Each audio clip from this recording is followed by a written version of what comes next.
चंडीगढ़ की एक IT company में अचानक कुछ अधिकारी रेड मारने पहुंचते हैं। कंपनी के अधिकारी और कर्मचारी सब हैरान हैं कि अचानक से हमारी कंपनी में रेड क्यों पड़ी है। अब ये रेड मारने आए अधिकारी अपने आप को सीबीआई का अधिकारी बता रहे थे। उसके बाद अपना आई कार्ड चेक कराया और कंपनी के मालिक को अपने मोबाइल फोन का लॉक खोलने के लिए कहा। इसके बाद रेड का दूसरा फेज शुरू होता है, जब कंपनी के मालिक को कार में ले जाया जाता है और कार में उससे 1 करोड़ रुपए की डिमांड की जाती है। उसे कहा जाता है कि 1 करोड़ दे दो, आपको इस मामले से बरी कर दिया जाएगा। और जब 1 करोड़ देने से इनकार किया जाता है तो 25 लाख रुपए में मामला सेटल करने की बात की जाती है। जो आरोप लगा था इस कंपनी के मालिक पर वो बड़ा अजीब था। वो था आतंकवादियों की मदद करने का, आतंकवादियों को फंड मुहैया करवाने का। कंपनी के मालिक ये सोच रहे थे कि हमने कभी आतंकवादियों से ना बात की, ना फंड मुहैया कराया, दूर दूर तक कोई जानकारी नहीं। पर इंटरपोल से इतनी बड़ी जानकारी लेकर सीबीआई के अधिकारी मेरे पास कैसे आ गए? वो खुद हैरान परेशान, उन्हें कुछ समझ नहीं आ रहा था। जब लोकल पुलिस पहुंची तो उसे भी ये अधिकारी बोल रहे थे कि हम एक सीक्रेट मिशन पर हैं। शक हुआ तो सीबीआई से ही क्रॉस वेरीफाई किया गया और पता चला कि इस तरह की कोई रेड का ऑर्डर नहीं दिया गया है। उसके बाद सभी को हिरासत में लिया गया और सीबीआई के हवाले कर दिया गया। सीबीआई ने ना सिर्फ मामला रजिस्टर किया बल्कि चारों अधिकारियों को 2 दिन के अंदर नौकरी से बर्खास्त कर दिया। जय हिंद। 4 सब इंस्पेक्टर अचानक से प्लान करते हैं कि वो एक रेड मारेंगे और रेड मारने के बाद कुछ पैसा एक्सटॉर्ट करेंगे और पैसा होगा 1 करोड़ रुपया। अब ये दिल्ली में बैठे चारों सब इंस्पेक्टर पहुंचते हैं चंडीगढ़। दिन है 10 मई साल 2022। चंडीगढ़ के आईटी पार्क में एक कंपनी चला रहे थे अभिषेक डोगरा अपने पार्टनर सनी वर्मा के साथ। अब ये कंपनी एक आईटी कंपनी थी जो कि आईटी पार्क में ओशन ग्लोबल सॉल्यूशंस के नाम से चल रही थी। सनी वर्मा और अभिषेक डोगरा रोज की तरह अपनी कंपनी में काम कर रहे थे। सभी कर्मचारी भी काम में लगे हुए थे। पर अचानक से क्या होता है कि आईटी सेक्टर की इस कंपनी में 6 लोग अंदर दाखिल होते हैं। अब ये आईटी सेक्टर की जो कंपनी है ये बिजनेस टू बिजनेस सेल करती है, जिसे B2B सेल कहते हैं। दूसरा ये B2C काम भी करती है, बिजनेस टू कस्टमर। तो ये 2 तरह का जो है उसमें जॉनर में काम करती है और काफी अच्छा अपनी कंपनी का रेवेन्यू भी इन दोनों को मिल रहा था। पर 6 लोग जब एंटर होते हैं तो वो सीधा पहुंचते हैं अभिषेक डोगरा के पास और अभिषेक डोगरा को उनमें से एक व्यक्ति अपने कैबिन में ले जाता है। कैबिन में ले जाकर उसे आई कार्ड चेक कराता है और कहता है कि हम सीबीआई के सब इंस्पेक्टर हैं और हमें जानकारी मिली है कि आप आतंकवादियों से मिले हुए हैं, आतंकवादियों को सपोर्ट करते हैं और उन्हें फंडिंग मुहैया करवाते हैं। इंटरपोल से मिली ये जानकारी के बाद ही हमें सीबीआई की ओर से निर्देशित किया गया है कि आपको गिरफ्तार किया जाए, आपके खिलाफ कार्रवाई की जाए। अब ये जो 6 लोग एंटर हुए थे इनमें से 4 लोग अपने आप को सीबीआई का सब इंस्पेक्टर बता रहे थे। एक का नाम था सुमित गुप्ता, दूसरे का नाम था प्रदीप राणा, तीसरे का नाम था अंकुर कुमार और चौथे का नाम था आकाश अहलावत। चारों के 4 सीबीआई के असली सब इंस्पेक्टर भी थे। इनके पास आई कार्ड भी थे और इन्होंने अपना आई कार्ड चेक भी कराया। एक व्यक्ति, इन 6 लोगों में से एक व्यक्ति अपने आप को बैंक ऑफ इंडिया का मैनेजर बता रहा था और जो भी कोई फाइनेंशियल ट्रांजैक्शन से जुड़ी जानकारी थी उसे लेकर यह बात कर रहे थे। अब अचानक से अभिषेक डोगरा और सनी वर्मा के साथ ऐसा होता है, वो भी हैरान कि हमने ऐसा क्या कर दिया। और एक ह्यूमन साइकोलॉजी है कि कोई शरीफ व्यक्ति भी हो, अगर अचानक से उसके सामने पुलिस वाला आ जाए और कहे कि आपने एक क्राइम किया है तो उसे लगेगा शायद मुझसे कोई गलती हुई होगी। ऐसा ही अभिषेक डोगरा को पहली बार में लगा और जब इन लोगों ने उसे कैबिन में ले जाकर बातचीत की तो ये काफी डरे हुए थे। अभिषेक डोगरा खुद काफी डरे हुए थे। अब आरोप इन पर जो लगाया गया था वो लगाया गया था आतंकवादियों की मदद करने का। अब जो सुमित गुप्ता है वो अभिषेक डोगरा से कहता है, जो कि अपने आप को सब इंस्पेक्टर बता रहा था, वो अभिषेक डोगरा से कहता है कि अपना मोबाइल मुझे दो और इसका लॉक खोलो। अब तक अभिषेक डोगरा को सब कुछ ठीक लग रहा था। उसे लग रहा था कि क्या पता हमसे कोई गलती हुई हो, क्या पता कोई भूल हुई हो। उसने अपना मोबाइल इस सब इंस्पेक्टर को दे दिया और वो उसे चेक करने लगा।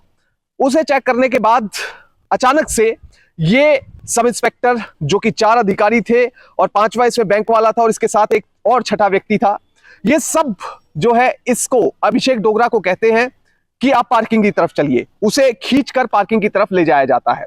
अब पार्किंग की तरफ ले जाया जाता है और इस दौरान उसके साथ थप्पड़बाजी की जाती है, मारपीट की जाती है। उसे कई थप्पड़ अब तक मारे जा चुके थे और अभिषेक डोगरा को अभी तक यह समझ नहीं आ रहा था कि यह कार्रवाई आखिर क्यों की जा रही है, क्या रीजन है, ऐसा मुझसे क्या हो गया कि अचानक से इतने अधिकारी आए और वो मुझे आतंकवादियों के साथ मिला हुआ बता रहे हैं। अभी तक सब कुछ ठीक चल रहा था, ना अभिषेक डोगरा को किसी प्रकार का कोई शक था, ना सनी वर्मा को कोई शक था।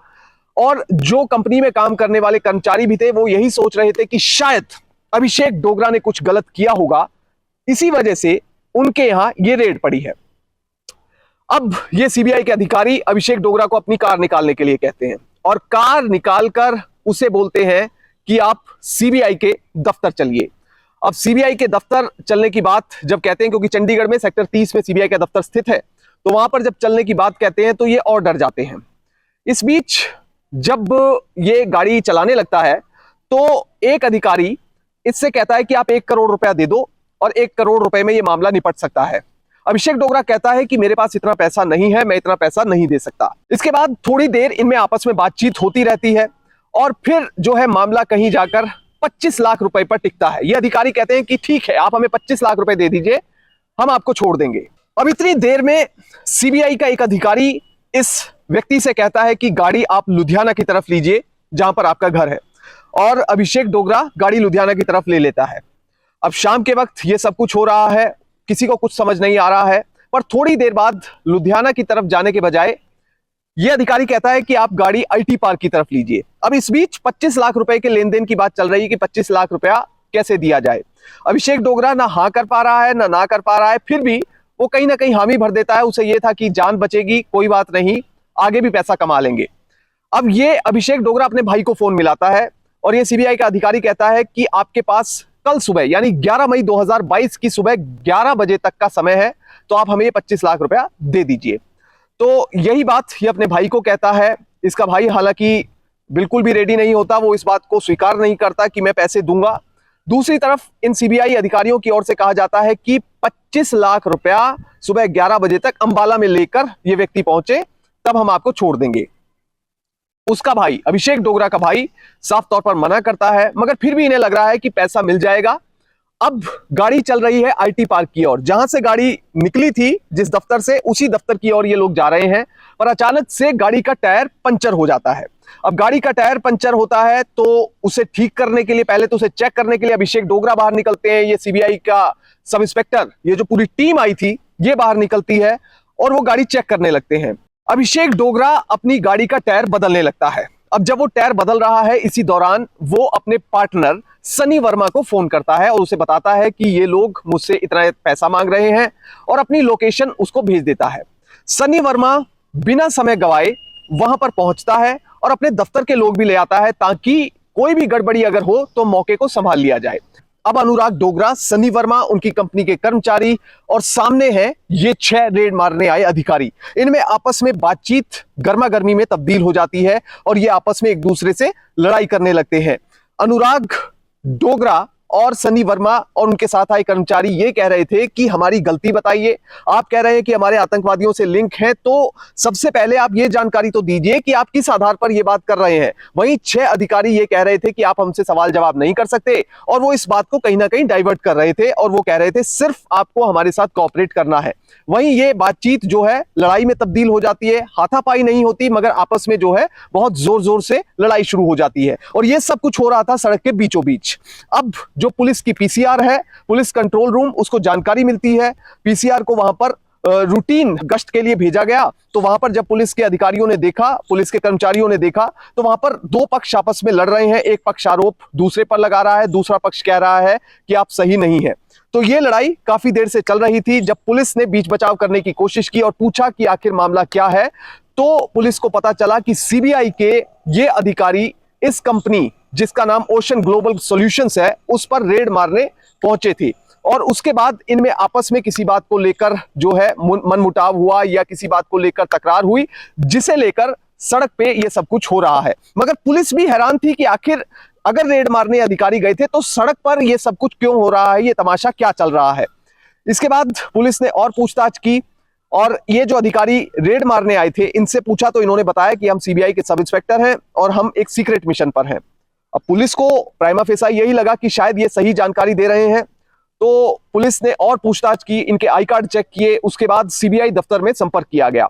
सीबीआई दफ्तर से जानकारी मिली कि हमारी ओर से किसी भी अधिकारी को इस कंपनी में रेड मारने नहीं भेजा गया है। दिल्ली सीबीआई ऑफिस तक जब बात पहुंची तो वहां से भी यही बात निकलकर सामने आई। फिर पुलिस के कान खड़े हो गए। उसके बाद इन सभी अधिकारियों को हिरासत में ले लिया गया। पहले 2 लोग हिरासत में लिए गए, उसके बाद जब पूछताछ की गई तो बाकी के 2 भी बहुत जल्द हिरासत में आ गए। अब इन 4 लोगों से जब पूछताछ की गई तो पुलिस भी हैरान। और इस बीच सीबीआई से दिल्ली में संपर्क साधा जा चुका था। सीबीआई इस मामले में एंटर करती है, सीबीआई पहुंचती है, सीबीआई की टीम इनसे पूछताछ करने के लिए। अब पुलिस इन सबको सीबीआई के हवाले कर देती है डीडीआर दर्ज करने के लिए।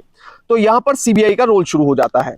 अब सीबीआई जब इनसे पूछताछ करती है तो हैरान रह जाती है, क्योंकि ये सभी लोग असली सब इंस्पेक्टर थे, चारों के चारों, जिनका नाम था सुमित गुप्ता, प्रदीप राणा, अंकुर कुमार और आकाश अहलावत। मगर ये जो रेड मारने गए थे वो रेड नकली थी, उसका कोई ऑर्डर ऊपर से जारी अधिकारियों की ओर से नहीं किया गया था। पर ये रेड मारने आखिर किस बिना पर पहुंचे, इसे लेकर सीबीआई भी हैरान थी। पूछताछ की गई, जांच की गई और उसके बाद सीबीआई ने इन सभी के घर पर रेड किया। वहां से इंक्रिमिनेटिंग डॉक्यूमेंट्स मिले, कुछ ऐसे डॉक्यूमेंट मिले जिनसे शक इनके ऊपर और ज्यादा बढ़ गया और ज्यादा गहरा गया। उसके बाद सीबीआई ने केस रजिस्टर किया। धारा 120B, धारा 323, 352, 365, 388 और 506 ऑफ आईपीसी, इन सब के तहत जो है मामला दर्ज किया। अब कौन सी धारा किस क्राइम के तहत लगती है ये भी मैं बता देता हूं। जो 120B है वो पनिशमेंट फॉर क्रिमिनल कॉन्स्पिरेसी के लिए लगाई जाती है, यानी कि आपराधिक षड्यंत्र के मामले में 120B आईपीसी की धारा लगाई जाती है।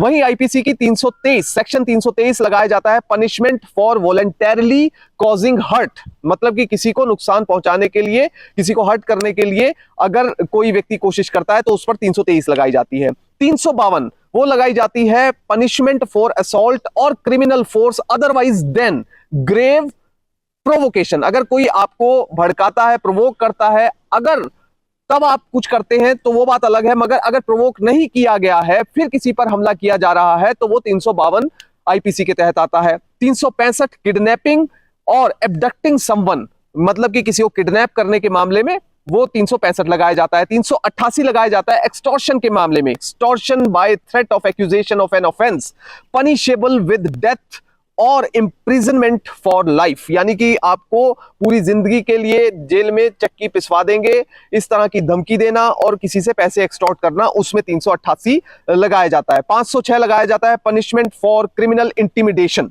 ये सब जो है अपराध किए गए थे इस पूरी क्रिमिनल कॉन्स्पिरेसी में, तो इसलिए ये सब धाराएं लगा दी गई। अब इसके बाद जब ये घटना हुई, 10 मई 2022 को ये घटना हुई और ठीक 2 दिन के बाद सीबीआई ने बड़ा एक्शन लिया। सीबीआई ने इन चारों सब इंस्पेक्टरों को नौकरी से डिसमिस कर दिया और एक स्पेशल प्रोविजन जो है उसके तहत ये सब कुछ किया गया। अगर कोई व्यक्ति नैतिक मूल्यों से हटकर इस प्रकार की कोई हरकत करता है, चाहे वो कितना सीनियर अधिकारी हो, उसके खिलाफ ऐसा एक्शन किया जा सकता है। तो इसी के तहत इन 4 सब इंस्पेक्टरों को नौकरी से बर्खास्त कर दिया गया। अब सबसे बड़ा सवाल इस मामले में जो इनिशियली प्राइमा फेसाई यही उठकर आया था कि चंडीगढ़ में सीबीआई की टीम अगर रेड करने जाएगी तो चंडीगढ़ में सीबीआई का दफ्तर स्थित है, तो लोकल अधिकारी ही रेड करने ज्यादातर केसेस में जाते हैं। तो दिल्ली से अधिकारी क्यों गए? क्या इन्हें कोई स्पेशल कोई इनपुट मिला था? अगर मिला भी था तो लोकल टीम को भेजा जा सकता था। सबसे पहली जो शक का आधार, शक की सुई, वो यही बात बनी। और कुल मिलाकर अब ये मामला सब जुडिस है, मगर प्राइमा फेसाई जो तथ्य सामने आए वो हमने आपके सामने रखे और फिलहाल कोर्ट ने इन सबको कुछ टाइम बाद जमानत भी दे दी थी, मगर सीबीआई ने अपनी ओर से इन चारों अधिकारियों को टर्मिनेट कर दिया और एक कड़ा मैसेज दिया कि अगर कोई भी अधिकारी गलत कार्य, नैतिक तौर पर कुछ गलत करता है या इस तरह से पैसा एक्सटॉर्ट करने की कोशिश करता है, भ्रष्टाचार में इन्वॉल्व होता है, तो अपनी ही एजेंसी के अधिकारियों पर सीबीआई बड़ी कार्रवाई कर सकती है। जय हिंद।